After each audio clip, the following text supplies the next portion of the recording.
कोनो दूल्हा अपने दुल्ही के फरमाइश पूरा करे खातिर सब पूरा करे खातिर करवाए तो दीस काम लेकिन उधार दुल्हिया कहे का क्या बात है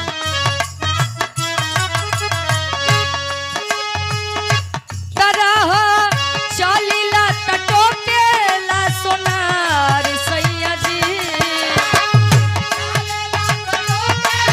क्या बात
क्या बात है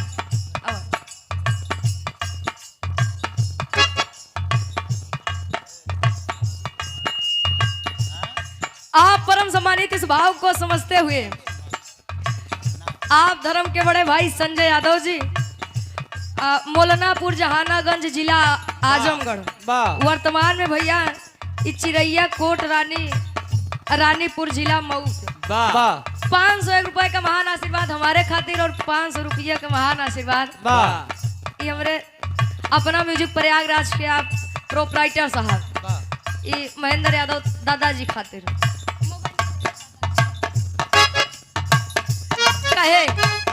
सुनो जा रहे हो लौट के आना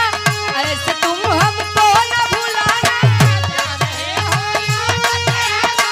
क्या बात वाह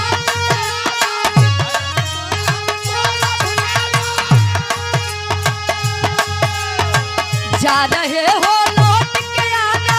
ऐसे तुम हमको न भुलाना हम तो तेरे आशिक पुराने हैं हम तो तेरे आशिक पुराने हैं हम दीवाने हम दीवाने हम दीवाने हैं तेरे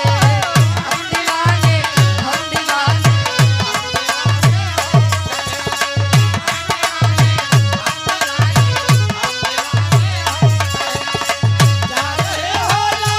ऐसे तुम हमको न भुलाना जा रहे हो लौट के आना ऐसे तुम हमको न भुलाना हम तो तेरे आशिक पुराने हैं हम दीवाने हम दीवाने हम दीवाने हैं तेरे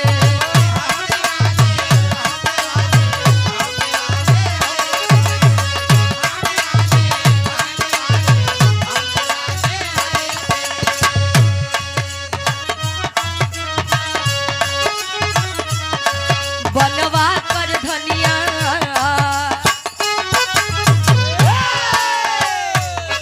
बनवा कर धनिया धनिया दगा मोहे दे गई हम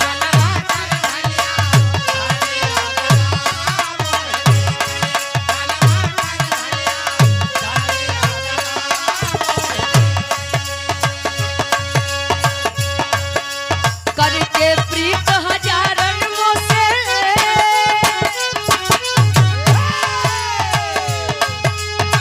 करके प्रीत हजारन मोसे अपने आगे ले गई रे बन